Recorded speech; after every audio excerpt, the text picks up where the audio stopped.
avec la première thématique principale. Le Burkina Faso et le Niger décident donc de quitter le G5 Sahel. On rappelle, le G5 Sahel est composé principalement justement de ces 5 pays, étaient composés du Burkina Faso, le Mali, la Mauritanie, le Niger et le Tchad, alors que le Mali a déjà justement quitté ce groupe. Le Burkina Faso et bien sûr le Niger qui ont également décidé de sortir de ce G5 Sahel.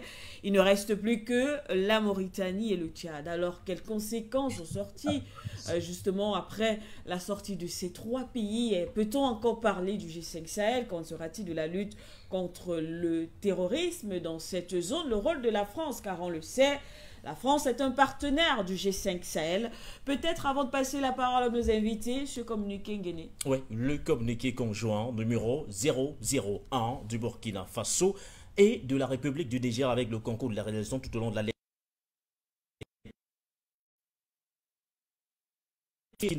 de la République du Niger après un examen approfondi du G5 Sahel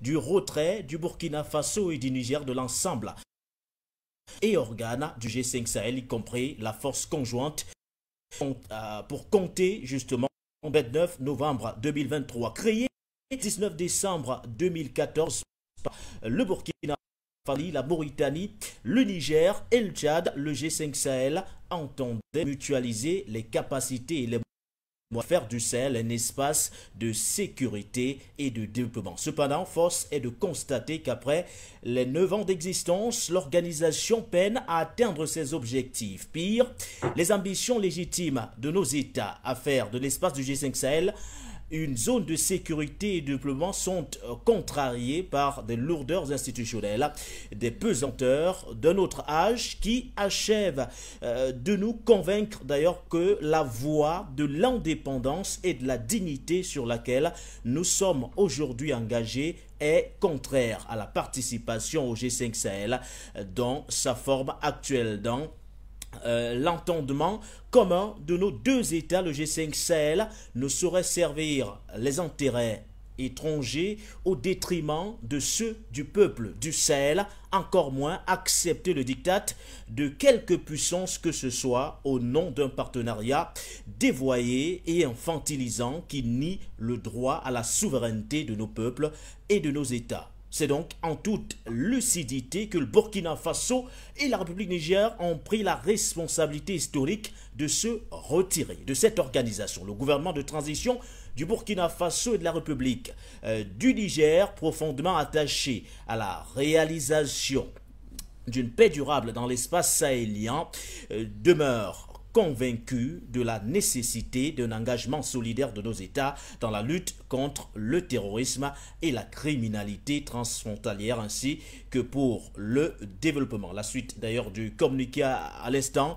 À cet effet donc, le Burkina Faso et le Niger maintiendront leur dynamique de coopération notamment au sein d'alliances des États du Sahel pour faire de notre espace sahélien un espace de souveraineté assumé pour la reconquête de nos territoires et la restauration de la paix et de la sécurité, gage d'un développement partagé par les peuples du Sahel. Fait à Ouagadougou et à Niamey le 1er décembre 2023 pour le Burkina Faso, le ministre de la Communication, de la Culture et des Arts du Tourisme, porte-parole du gouvernement. Il s'agit bien sûr de Jean-Emmanuel Ouedraogo et bien sûr pour la partie de la République du Niger, le ministre de la Jeunesse, de la Culture, des Arts et des Sports, porte-parole du Conseil national pour la sauvegarde de la patrie, le colonel-major Amadou Abdourahmane. Voilà donc pour ce qui est de ce communiqué conjoint rendu public ce 1er décembre 2023. Premier tour de table autour de la question, Président Matomba. Voilà, nous sommes passés du G5 au G2, après notamment les retraits du Mali, du Burkina Faso ou encore du Niger. Il ne reste plus que la Mauritanie ou encore le Tchad. Est-ce qu'il fallait nécessairement s'y attendre après la signature de la charte du Liptako-Gourmois au mois de septembre dernier? Monsieur Nguéné, je vais peut-être commencer déjà par féliciter. Vous savez, le Mali et, je veux dire, le Niger et le Burkina pour le communiqué conjoint. Vous savez, nous appelons depuis à la création d'un État africain, d'un État panafricain, qui aura en son sein plusieurs fédérations, parce que nous voulons aller vers une véritable union. Mais là, on comprend qu'avec la venue de l'AES, depuis un moment, vous voyez que des États parlent d'une voix dans un communiqué conjoint, et ça, il faut commencer à apprécier. Ça veut dire que les États ne se cachent plus non plus d'intermédiaires qui leur servent, n'est-ce pas, de messagers. Ils se parlent directement et ils peuvent arrêter quelque chose. Il faut déjà commencer à féliciter, n'est-ce pas, l'architecture même du courrier ou alors de la communication qui fait en sorte que, qui apporte ce message de la sortie, n'est-ce pas, du G5 Sahel. Maintenant, pour revenir à votre question, vous avez dit qu'il en reste 2 États, c'est-à-dire le Tchad et la Mauritanie, mais moi je dirais 3. Il y a le Tchad, la Mauritanie et la France. N'oubliez pas que la France a toujours été un partenaire clé dans le G5 Sahel, et c'est d'ailleurs ce qui a posé problème depuis toujours. Monsieur Nguéné, dans le communiqué, on parle de 9 ans d'existence, c'est-à-dire depuis 2014. Il faut peut-être aller à la genèse de la création du G5 Sahel. C'était pour la lutte contre le djihadisme dans le Sahel. Bon, allons nous poser des questions. Y a-t-il vraiment eu du djihadisme dans le Sahel? Y a-t-il vraiment eu des terroristes dans le Sahel? D'accord, admettons même qu'il y ait eu. Admettons qu'il y ait eu. Et si après 9 ans, on se rend compte qu'il n'y a pas eu de véritable lutte. Au contraire, les djihadistes, en parenthèse, les terroristes, ont juste connu une progression, l'occupation des territoires, tant au Burkina, au Niger qu'au Mali. Ben, il y a des questions que ces États doivent se poser. Avons-nous pris le taureau par les cornes ou bien c'est le taureau qui nous a pris par les cornes? Parce que vous voyez, lorsqu'ils décident de créer cette force, il faudrait bien qu'ils ont eu un partenaire clé. Il ne faut pas l'oublier, il ne faut pas le négliger. Et c'est ce partenaire clé qu'est la France qui servait, n'est-ce pas, de soutien logistique, tant sur le plan de l'information que sur, on peut dire, l'armement ou même un déploiement de certains soldats. Mais qu'est-ce qui s'est passé pour qu'après 9 ans, au lieu que ce qui était dit djihadiste ou alors terroriste pour nous, puisse reculer, a plutôt avancé. Qu'est-ce qui s'est passé? Bon, les leçons ont été tirées. Je pense qu'il n'a pas fallu, Dieu merci, ils n'ont pas attendu 50 ans comme de nos indépendances ou 60 ans de nos dites indépendances pour commencer à réaliser, à faire le bilan. Le bilan a été fait. Aujourd'hui, il est clair que il fallait sortir, n'est-ce pas, de ces organisations qui sont en quelque sorte des organisations pour entretenir la montée et la poussée, n'est-ce pas, du terrorisme dans le Sahel. Vous avez vu qu'avec les nouveaux partenariats du Mali, du Burkina, du Niger, on parle aujourd'hui d'un recul, n'est-ce pas, des occupants, des terroristes, parce qu'on va même éviter de leur donner des bons qualificatifs comme groupe armé et autres, parce que là encore, c'est de très beaux qualificatifs. Ces gens, ils ne méritent pas ça. On peut constater que avec les nouveaux partenaires, avec l'association, n'est-ce pas, de ces États, qui aujourd'hui décident de lutter tous ensemble contre ce qui est qualifié de terrorisme, n'est-ce pas, dans le Sahel, on voit qu'il y a un recul. Et vous entendez même les terroristes dire qu'ils font, n'est-ce pas, un recul pour mieux sauter. On parle de quoi là? C'est une blague. Vous avez vu que les vrais terroristes ont été officiellement chassés. Mais ceux qui servaient donc d'appui, ceux qui servaient d'instruments, sont obligés aussi de fuir. Quand on dit aux terroristes officiels, tu pars de mon pays, je n'ai plus besoin de ta collaboration, je n'ai plus besoin de ton aide, je n'ai plus besoin de ton renseignement, de façon officielle. Mais qu'est-ce que vous pouvez vous attendre à quoi? Vous avez vu tout de suite que les terroristes ont commencé à disparaître. Et d'ailleurs, on les capture par des centaines. Vous avez vu, il y a encore une opération au Burkina Faso qui s'est réalisée avec près de 400 terroristes arrêtés. Au Niger, on en fait pareil. Au Mali, c'est le même scénario. Et puis, vous avez quand même des gens qui vous disent que non, on a fait un recul pour mieux sauter. Un recul? Pourquoi hier, vous ne faisiez pas le recul ne se faisait pas? Pourquoi c'est aujourd'hui qu'il peut se vérifier? Donc, vous pouvez comprendre que le G5 Sahel ne pouvait pas survivre, n'est-ce pas, au départ déjà du Mali, par la suite maintenant du Burkina et du Niger, ben, les 3 États qui restent continuer cette histoire, le Tchad, la Mauritanie et la France, voyons voir ce qu'ils pourront faire. Je crois pour ma part que le G5 Sahel est fini. Les autres pays vont sécuriser leur territoire et leurs frontières et même leur population. Et vous verrez qu'on ne parlera plus de terroristes dans ces pays-là. D'où la nécessité, n'est-ce pas, de finir avec l'organisation. Si les terroristes restent tout simplement au Tchad ou en Mauritanie, tant mieux pour ces pays qui ne veulent pas réaliser qu'ils ont peut-être le mauvais partenaire de collaboration, ou alors ils appliquent la mauvaise formule pour sécuriser le pays et les biens des personnes. Ben, ça veut dire que les terroristes resteront juste dans ces pays-là. Ou alors serviront tout simplement de base arrière, utilisant ces pays comme base arrière. Mais je suis persuadé d'une chose, au Mali, au Niger, au Burkina, l'actualité des terroristes sera bientôt au passé lorsqu'on entrera en 2024. Merci à vous, Président Matomba, Président Moussa Moudi. On vous retrouve toujours en ce qui concerne cette question. On a lu le communiqué, les raisons sont claires, quelques-unes. Alors après près de 9 ans, l'organisation peine à atteindre ses objectifs. On les connaît, les objectifs en tout cas officiels, voilà, qui ont été présentés de manière officielle. Et puis le G5, cette autre raison, le G5 ne saurait servir les intérêts étrangers ou encore accepter le dictat ou l'infantilisation d'une quelconque puissance. Est-ce que ces raisons aujourd'hui sont assez, en tout cas pour certains, ce sont des raisons assez légitimes et qui défendent la souveraineté de ces États? Vous savez, Sigue, comme vous l'avez si bien rappelé, l'organisation G5 a été créée en 2014 pour sécuriser, on connaît les objectifs. Oui, à l'époque, ça suscitait beaucoup d'espoir. Oui. Mais pour moi, je dirais que c'était déjà un nez mort. Un nez mort parce que tout simplement, le mécanisme du financement de cette institution n'était pas maîtrisé.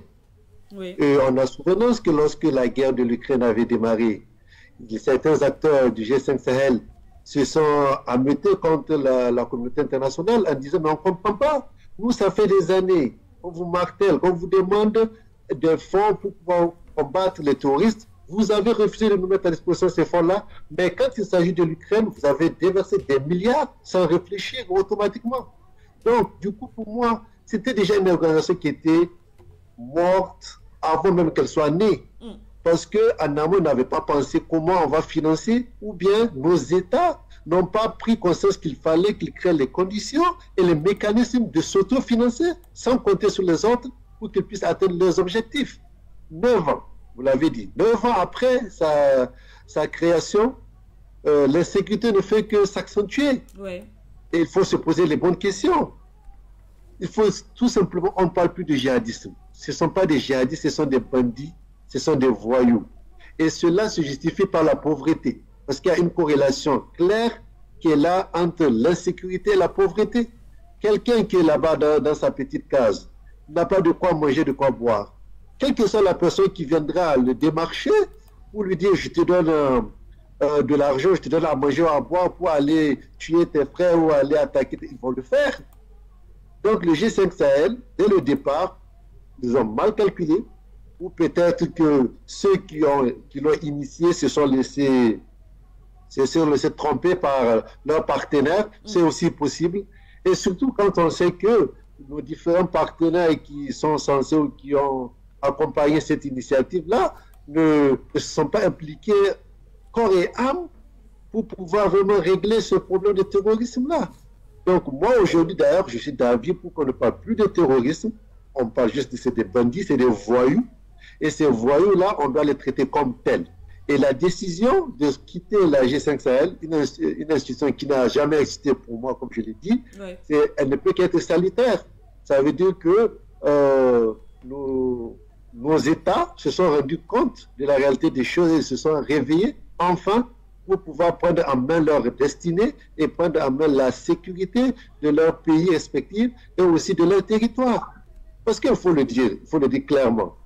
Depuis la création du G5 Sahel, quelle est la victoire que les G5 Sahel en tant que tel ont remporté? Il n'y en a pas, entre moi je ne me souviens pas. Une victoire concrète. Est-ce que vous avez souvenance qu'on a dit qu'une fois l'armée de G5 Sahel a arrêté tel groupe de bandits ou de terroristes? Je ne pense pas. Alors, on se pose la question, qu'est-ce qu'ils faisaient durant tout ce temps-là? Et je vous dis aujourd'hui, par exemple, avec le départ de Kionse, on nous montre maintenant les drones qui filment les terroristes, les bandits qui attaquent. C'est-à-dire, ça veut dire qu'aujourd'hui, on a la capacité de pister ces gens-là et de les détruire depuis des kilomètres dans le ciel. Et vous voulez me faire croire que nos partenaires de l'époque n'avaient pas ces moyens-là? Ça veut dire qu'il y a anguille sous roche. Et donc, les G5 Sahel, c'était des morts, ils n'existaient pas d'ailleurs, c'était juste une organisation pour distraire les gens et pour continuer tout simplement à créer le désordre au sein de la zone des 3 frontières que nous connaissons. Et c'est pourquoi nous appelons aussi nos États de continuer dans ce sens-là et de se débarrasser une bonne fois pour toutes de ce mal qui ne fait que conduire nos États à l'agonie. Et le mal, on le connaît. On n'a pas besoin de faire tout un exposé là-dessus. Oui. Et quant aux 2 pays qui restent, la Mauritanie et le Tchad, pour ce qui est de la Mauritanie, ils ont un territoire qui est bien sécurisé, il faut le dire. Ils n'ont pas, franchement, pas besoin de G5 Sahel, ils n'ont jamais eu besoin de ça. Ils n'ont pas d'attaque terroriste sur leur territoire en tant que tel. Donc, s'ils souhaitent continuer à rester dans le G2, parce que ce n'est plus du G5, alors ils peuvent continuer à le faire. Mais on espère tout simplement qu'ils vont rapidement aussi prendre conscience de la situation et pour qu'on en finisse une fois pour toutes avec cette institution-là qui ne sert à rien. Et parallèlement, il faut le dire, il faut rapidement renforcer les armées de l'Alliance des États du Sahel pour pouvoir combattre efficacement le terrorisme. Aussi, il ne faut pas laisser la place à une autre institution qui ne sera pas à la hauteur. Merci à vous, M. Moussa Moudi, d'ailleurs, pour ce regard sur le sujet en question. Alors, chez Loulanson, est-ce que vous également vous saluez cette décision conjointe, celle notamment du retrait à la fois du Burkina Faso, mais également du Niger, du G5 Sahel, après le constat catastrophique enregistré, après 9 ans de présence, rien n'a véritablement bougé sur le terrain. On a plutôt constaté une forme de recrudescence des attaques, entre guillemets, terroristes. Là, on prend justement la décision de se retirer, mais de façon conjointe. Est-ce qu'il faudrait saluer dans un premier temps cette décision prise notamment par ces 2 États, membres de l'Alliance des États du Sahel? Et le deuxième volet de ma question, c'est quoi l'avenir désormais de ce G2? Je pense de toute évidence qu'il faut absolument saluer ce communiqué, cette décision, cette prise de responsabilité historique. Et quand vous lisez le communiqué, vous êtes comblé parce que le communiqué, dans sa formulation, dans le fond et dans la forme, répond, n'est-ce pas, je dirais à la lecture, à la grille de lecture juste de la situation au Sahel. Et vous comprenez également que le communiqué décrit justement ce qu'on appelle en sociologie le comportement communicatif qui relève d'un jeu de contraintes sociales et qui est porteur d'enjeux, enjeux identitaires, enjeux territoriaux, enjeux stratégiques, enjeux relationnels et enjeux collectifs.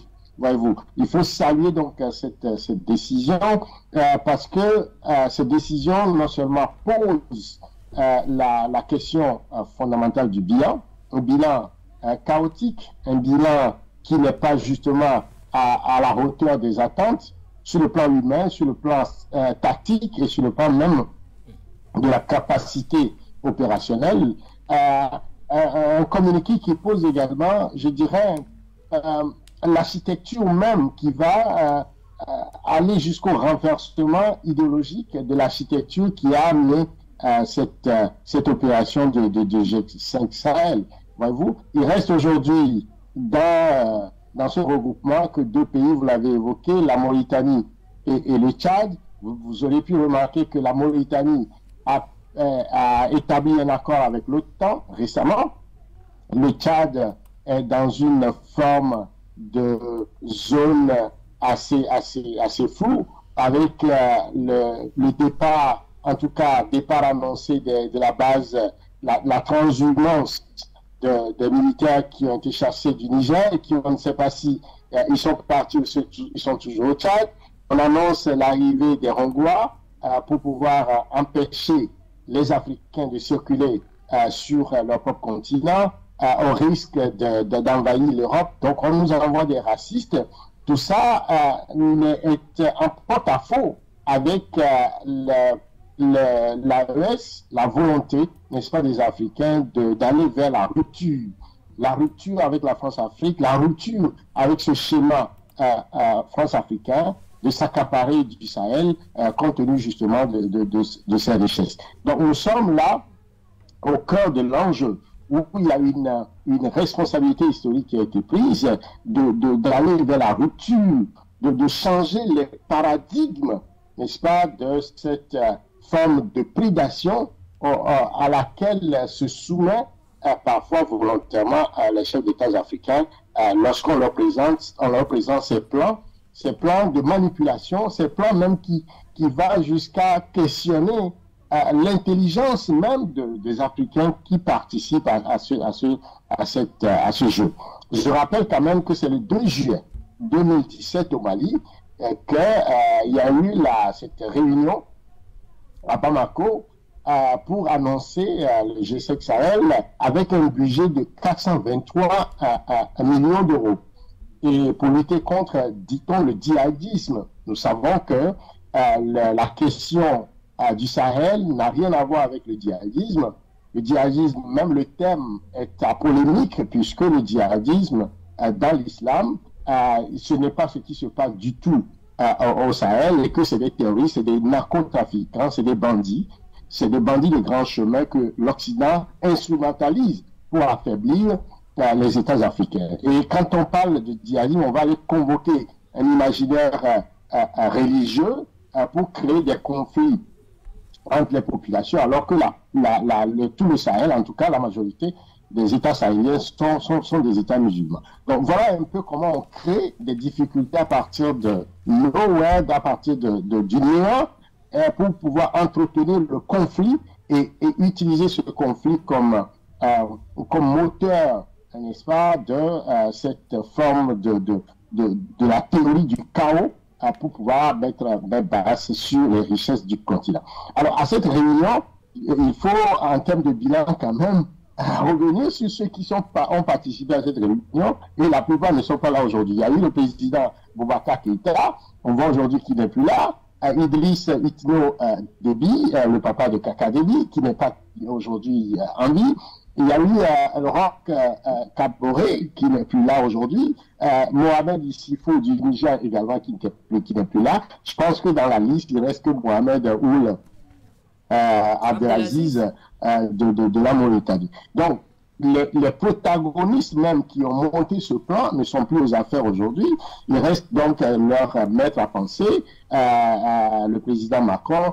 Et au président Macron, eh bien, on lui oppose aujourd'hui, je dirais, ce changement de paradigme, de souveraineté, de rupture avec la France-Afrique. Il faut rappeler quand même que c'est l'État français, à travers son Parlement, qui, en janvier 1957, a décidé de faire une main basse sur toute la région du Sahel, en créant cette organisation qu'ils appellent l'OCRS, l'Organisation commune des régions sahéliennes, tout simplement parce qu'ils savent que sous le sous-sol, il y a un scandale géologique en termes de l'uranium, de zinc, de titanium, de cobalt, de lithium, de diamant, de pétrole, et aussi de la Mauritanie jusqu'à la Somalie. Eh bien, il y a cette nappe phréatique dont l'Europe a besoin pour sa survie, et c'est ce qui explique justement qu'on crée cette théorie du chaos et on instrumentalise après les Africains pour faire semblant justement de pouvoir lutter contre un djihadisme imaginaire qui n'a de sens ou de réalité que dans l'esprit des conquistadors européens.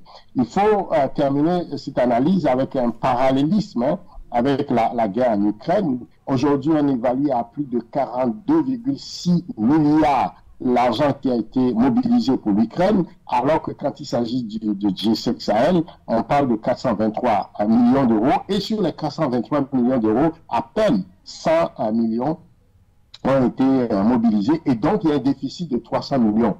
Vous imaginez un déficit de 300 millions que G5 Sahel n'a pas été incapable de mobiliser, et la France a avancé que 70 véhicules tactiques. Voilà un peu le schéma de cette collaboration qui n'était que la poudre aux yeux en réalité, et on voit aujourd'hui avec le changement de paradigme de l'AES, toute je dirais, toutes les, au niveau militaire, au niveau opérationnel, toute la technologie, la logistique militaire qui est mise en branle et qui permet aujourd'hui de suivre tous ces terroristes-là dans leur mouvement, de pouvoir les neutraliser. Je pense que le Niger et le Burkina sont sur la droite ligne et ils sont en train d'opérationnaliser la volonté de souveraineté du peuple du Sahel, et tous les Africains, je pense qu'on ne peut que les féliciter, les appuyer dans cette démarche souverainiste, dans cette démarche de rupture avec cette forme de colonialité, de prédation qui maintient l'Afrique dans la pauvreté et dans la paupérisation.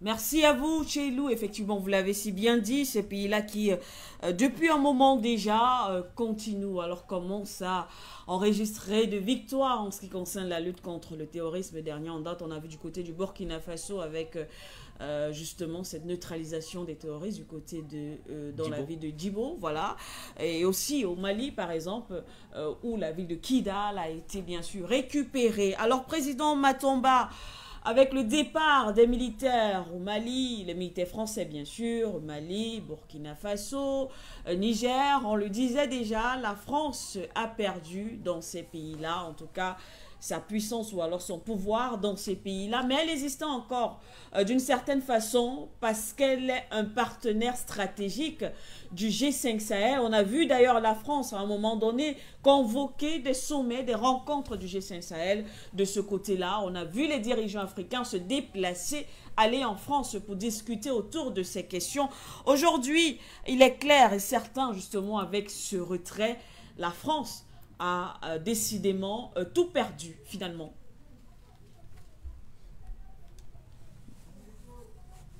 Votre micro, président Matomba.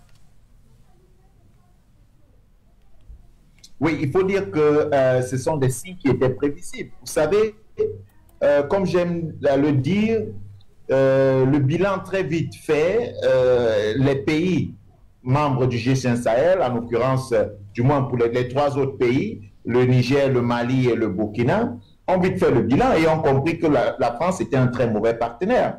Vous allez voir que les réunions qui ont été convoquées par la France sur la sécurité dans le Sahel, ces pays n'ont pas pris part.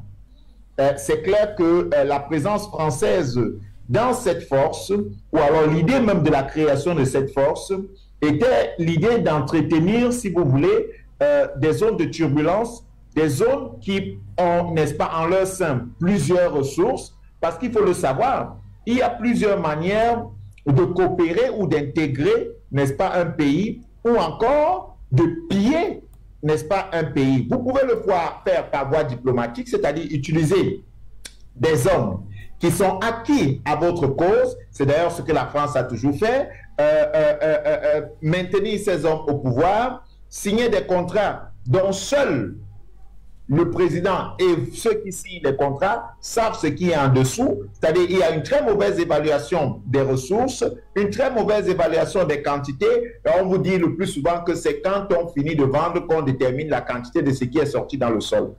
Ça, c'est le plus grave et c'est le plus basique. Maintenant, il y a un autre aspect.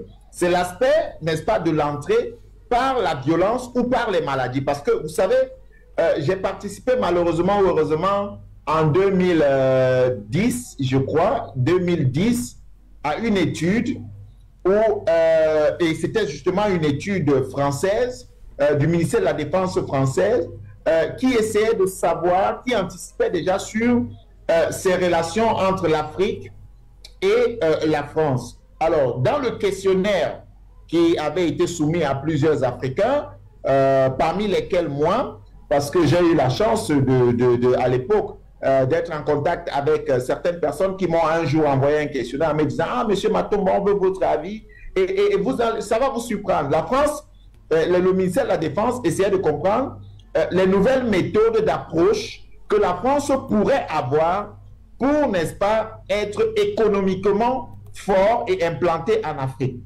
Parce que vous savez qu'on a passé plusieurs étapes. Les étapes d'asservissement d'esclavage sont passées depuis plusieurs années. Donc, il fallait là voir et anticiper si jamais les Africains se réveillent de leur sommeil, comment est-ce qu'on peut faire pour maintenir notre présence et notre présence économique. Mais tenez-vous tranquille, l'étude n'était pas menée, vous allez voir, par le ministère de l'économie française, ou encore le ministère des Finances, ou encore même le ministère, n'est-ce pas, qui s'occupe, si vous voulez, n'est-ce pas, des questions économiques en France. Mais c'était mené par le ministère de la Défense. Et là, à l'époque, j'ai dit à certains collaborateurs qui étaient proches à moi, ce qui va arriver en Afrique, ou alors ce qui se prépare, c'est qu'on risque d'avoir en Afrique, si vous voulez, des maladies qui vont arriver, des virus qui vont arriver subitement et dont on aura besoin des partenaires qui ont une technologie beaucoup plus avancée pour venir nous résoudre les problèmes. La deuxième chose, c'est qu'on risque d'avoir des attaques terroristes et on aura des partenaires qui viendront nous aider et ces partenaires vont donc tout faire pour que non seulement ces maladies puissent être localisées dans des zones à forte densité de ressources, mais aussi que les terroristes soient, n'est-ce pas, localisés dans des zones à forte densité de ressources. Vous voyez, et aujourd'hui, par exemple, ces collaborateurs à qui je parlais de ça il y a plusieurs années me disent « Ah, président, vous aviez raison. » Je dis ben, « Il ne faut pas passer par 4 chemins. » Ces derniers ont compris que les contrats gagnants-perdants qui étaient signés avec les Africains ne pouvaient pas prospérer à long terme parce que, quelle que soit la durée de la nuit, le jour finit toujours par apparaître. Et les Africains devraient se réveiller, quelle que soit la durée de la nuit. Et quand les Africains vont se réveiller, forcément, il n'y aura plus, n'est-ce pas, ces contrats où on dit aux gens, fermez les yeux, vous signez parce qu'on vous donne une mallette ou bien une maison en France qui demain sera qualifiée comme bien mal acquis parce que cette maison, n'est-ce pas, vous ne pourrez pas justifier la provenance des fonds. Mais les Africains commenceront donc à comprendre et les contrats ne peuvent plus donc être signés comme gagnant-perdant. Qu'est-ce qu'il faut donc faire? Il faut donc créer l'instabilité. Madame Siké, observez très bien. Les zones qui sont occupées par les terroristes sont des zones qui ont un potentiel énorme dans le sous-sol et le sol. Il ne faut pas vous tromper d'analyse sur ces questions-là. Et vous allez donc voir que les organisations comme le G5 Sahel, qui n'ont qu'été motivées par la France, c'est-à-dire créer une organisation de ces pays-là pour combattre le terrorisme, on vous fait croire que, voilà, quand vous serez unis, vous allez mieux combattre le terrorisme, mais nous vous servons parce que nous sommes vos partenaires en termes de logistique, en termes de renseignement, en termes financiers. Bon, je pense que le président Moudi est revenu là-dessus. Sur la question financière, vous avez vu que ce qui a été affecté à l'Ukraine, l'Afrique ne demandait même pas le tiers de cela pour combattre ceux qui sont ces bandits, ces terroristes qui n'est-ce pas, occupent certains territoires. Mais l'Afrique n'a jamais eu même le 1/5 de ce qui a été affecté, n'est-ce pas, à l'Ukraine. Ça veut tout simplement dire que c'était une stratégie de maintien pour piller l'Afrique. Et cette stratégie, c'est depuis 2 tableaux. Soit on vous bombarde avec les maladies, soit on vous met des gens et on déstabilise au pouvoir et on utilise donc ceux qui sont mis au pouvoir par nos soins. Parce qu'en réalité, on va les empêcher. Regardez le cas du Mali. Qu'est-ce qui se passe quand Assimi Goïta arrive au pouvoir? Il dit clairement, il est là pour combattre les terroristes parce que l'État, le président de la République ne leur donne pas suffisamment de moyens pour combattre les terroristes. Eux, ils peuvent arriver à bout des terroristes, mais ils n'ont pas les moyens. Pareillement pour le Burkina Faso. Vous avez suivi le capitaine Traoré quand il est arrivé. Parce que ce sont des hommes de terrain, ce sont des hommes de front, ce sont des hommes qui ont été au front pour combattre les terroristes et ils ont vu leurs limites. Bazoum, lui, il a terminé le tableau. Il est même allé jusqu'à déclarer que les terroristes sont plus armés que son armée et sont plus puissants que son armée. Vous imaginez, lorsqu'un président de la République le dit, ça veut tout simplement dire que cet aveu d'échec veut tout simplement dire que monsieur le président démissionnait. Parce que vous êtes élu pour protéger les citoyens, pour protéger les biens et les personnes et le territoire. Mais pourquoi ces déclarations? Parce qu'en réalité, il rentrait dans la stratégie française d'occupation et de pillage des ressources. C'était une stratégie. Aujourd'hui donc, vous avez ces États qui disent que nous-mêmes, nous allons nous libérer de ceux qui sont qualifiés comme des terroristes. Parce que jusqu'aujourd'hui, on ne sait dire quelles sont les revendications réelles de ceux-là qui se disent djihadistes ou terroristes. Vous ne pouvez pas poser sur la table un tableau et dire que voici ce qu'ils revendiquent. On ne sait pas le dire. Donc en réalité, ce sont des bandits, des voyous qui ont été armés justement pour déstabiliser le pays et perturber, n'est-ce pas, la marche du pays. Parce que Mme Sik et M. Nguyen, n'oubliez pas, le développement est stratégique. On occupe les Africains sur des questions sécuritaires. On leur dit vos problèmes sont les questions sécuritaires. Et les Africains oublient donc le grand pan, les problèmes économiques et les problèmes éducatifs. Parce que comment allez-vous vous concentrer sur l'éducation des masses? Comment allez-vous vous concentrer sur les problèmes économiques si vous êtes attaqué du nord au sud, de l'est à l'ouest? Comment? La priorité serait d'abord de sécuriser. Mais en sécurisant, non seulement on vous dit qu'on vous aide, mais ceux qui vous disent qu'ils vous aident sont les premiers à vous vendre les armes et pourtant votre économie ne produit pas. C'est avec les petits sous que vous avez que vous réussissez à aller acheter les armes pour développer encore leur industrie d'armement. Entre-temps, vous faites quoi? Votre uranium est pillé, vous n'avez pas d'électricité et ce même uranium alimente, n'est-ce pas, des pays et ils sont fiers de vous dire « Ah, on a fait 32 ans, 40 ans sans coupure d'énergie, mais mon Dieu, vous prenez cette énergie où? Cet uranium où qui alimente vos centrales nucléaires? Et pourquoi les pays dans lesquels vous les prenez n'ont pas d'énergie? Et vous êtes content, n'est-ce pas, de dire aux yeux du monde qu'on a fait 32 ans, on a fait 40 ans sans coupure d'énergie. Mais c'est criminel.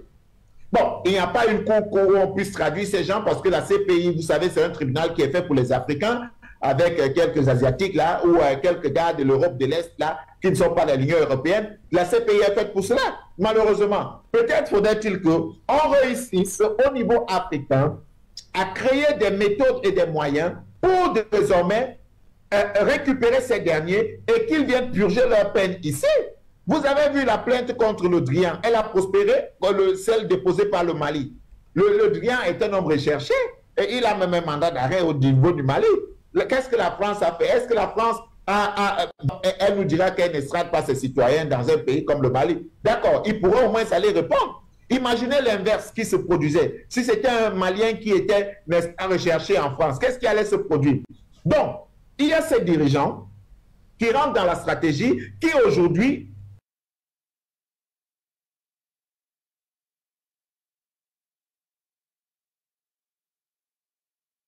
et des pillages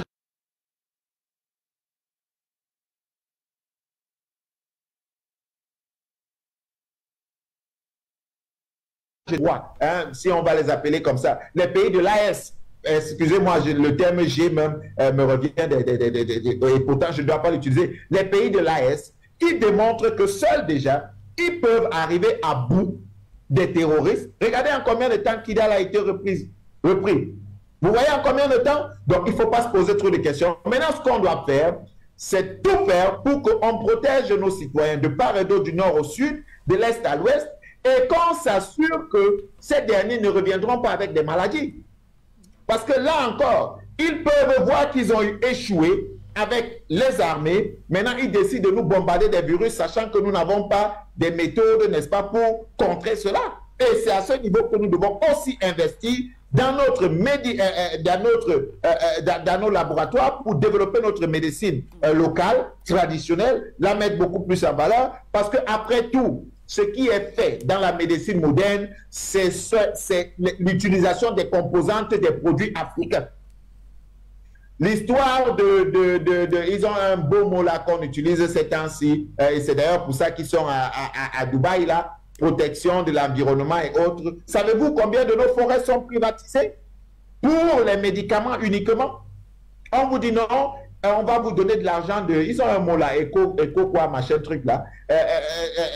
Mais ne touchez pas à la forêt. Cette forêt est uniquement, nous prenons des écorces pour les laboratoires, des feuilles pour les laboratoires et autres. Ça veut dire que nous pouvons aussi développer notre pharmacopée et réussir, n'est-ce pas, à traiter les maux et les maladies qui, n'est-ce pas, se trouvent sur notre territoire et qui éventuellement peuvent arriver demain pour nous perturber. On a réussi à sortir de la Covid, mais rien ne dit que demain, ils ne nous bombarderont pas autre chose. Voilà qu'ils nous envoient tout de suite, comme ils n'ont pas réussi avec la Covid, ils nous disent qu'ils ont trouvé miraculeusement et subitement le vaccin contre le paludisme. Mais le paludisme tue les Africains depuis des années. Comment c'est aujourd'hui que ce vaccin a été trouvé et on oblige les États à les utiliser contre des fortes sommes d'argent? Parce que ce qu'il faut dire et ce qu'il ne faut pas, ce que les gens doivent savoir, c'est que ces vaccins, pour la plupart, on demande aux États on paye les États. Nous avons des solutions pratiques. Vous avez l'artémisia, une plante qui peut pousser un peu partout, qui apporte quand même une solution, soit 80% d'une solution de la résolution des problèmes du paludisme. Allez savoir ce qui se passe. Quand vous allez rencontrer un ministre de la Santé pour lui dire, mais monsieur le ministre, pourquoi on ne vulgarise pas l'artémisia comme une plante qui peut être utilisée comme un thé pour combattre le paludisme? On vous dit clairement que ce n'est pas homologué par l'OMS. Encore une autre organisation, encore une autre super chérie. Donc c'est pour dire, Madame Sike, que oui, effectivement, il faut saluer ce qui se passe dans l'AES. Il faut saluer la décision, n'est-ce pas, de sortir de ces organisations qui nous asservissent. Mais il faut être très vigilant parce qu'on n'est pas loin du danger.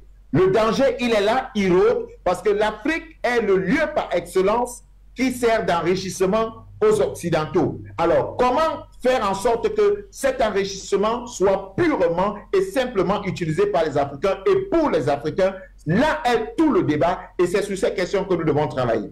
Merci à vous, Président Matomba. Alors, par ce retrait, Président Moussa Moudi, le Burkina Faso et le Niger assurent maintenir leur dynamique de coopération, notamment au sein de l'Alliance des États du Sahel, pour faire de l'espace sahélien un espace de souveraineté assumé pour la reconquête des territoires et la restauration de la paix, de la sécurité, gage d'un développement partagé pour les peuples du Sahel. Retrait du Burkina, du Mali et du Niger du G5 Sahel. Président Moudi, cela doit être perçu comme aujourd'hui un facteur pour conforter encore un peu plus l'Alliance des États du Sahel? Je pense que vous avez votre réponse dans la question. Tout à fait, cela montre un peu le dynamisme avec lequel nos différents États veulent avancer et vers quel objectif ils veulent converger. Pour revenir sur l'histoire, par exemple, lorsque l'armée française a été chassée du Mali, lorsqu'il devrait se replier sur le Niger, je vous raconte un peu comment ça s'est passé. Le problème qui se pose, c'est que nous ne maîtrisons même pas le contenu des accords qu'il y a entre nos États et les Occidentaux. C'est ça le souci. Pour qu'ils viennent au Niger, qu'est-ce qui s'est passé? Au lieu de présenter le test, l'accord au niveau de l'Assemblée générale, de l'Assemblée nationale, pour qu'ils puissent voter si oui ou non ils sont d'accord pour qu'une autre armée étrangère s'installe sur notre territoire, non, qu'est-ce qu'a fait le gouvernement? Ils ont modifié leur déclaration de politique générale. Le Premier ministre est venu amender la déclaration de sa politique générale pour intégrer à l'intérieur, dans le volet sécurité, le fait que le contingent français va s'installer au Niger. Mais c'est du jamais vu. Comment est-ce qu'on peut, pour tromper les gens, on modifie juste la déclaration de la politique générale au lieu de montrer, montrer aux yeux de tout le monde qu'est-ce que contient exactement cet accord-là. Mais ça n'a pas été le cas. Cela veut dire beaucoup de choses. Ça veut dire qu'aujourd'hui, on a signé des accords dont on ne connaît même pas le contenu, dont les représentants du peuple n'ont même pas donné leur aval là-dessus. Ça, c'est très grave.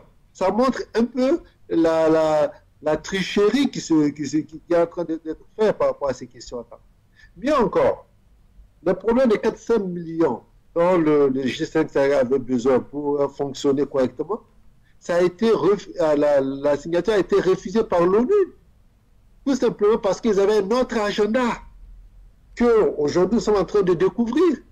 Donc ce sont des faits. Nous ne sommes pas en train d'inventer les choses, non?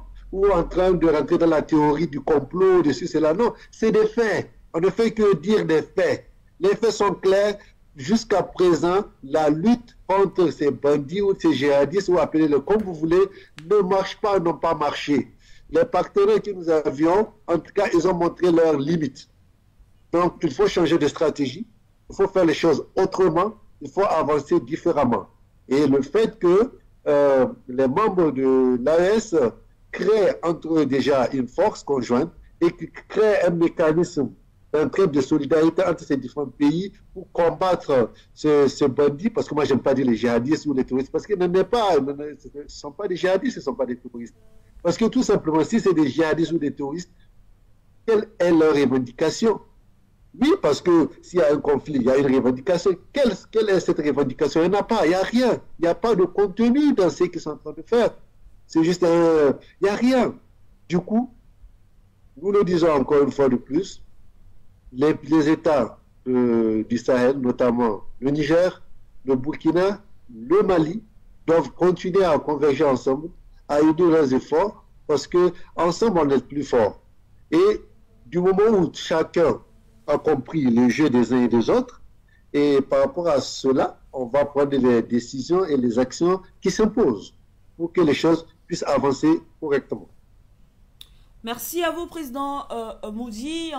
Avant certainement d'aborder la seconde thématique et peut-être aussi le standard, l'avis de nos téléspectateurs, Cheilou, pour sortir en ce qui concerne cette thématique, à quoi devrait-on s'attendre finalement? Le Burkina Faso, le Niger et le Mali qui renforcent de plus en plus leur coopération, on le voit surtout sur l'aspect sécuritaire. On voit que ces pays sont engagés en tout cas dans leur propre pays et d'ailleurs aussi dans le reste de cette partie de l'Afrique. À quoi est-ce qu'on devrait s'attendre pour la suite? D'un côté, est-ce que vous pensez que ce G2 ou 3, si on veut y ajouter la France, va survivre? Pas du tout. Je pense que c'est la mort. Hein. Vous pensez que c'est la fin de ce groupe? Oui, c'est la mort de ce G5 Sahel. Il faut donc penser que c'était du passé. C'est le plan oudi de la prédation internationale, de la prédation de la France et de l'Union européenne qui a échoué. La France a été congédiée au Mali, au Burkina et au Niger. Oui. La France étant le partenaire du G5 Sahel.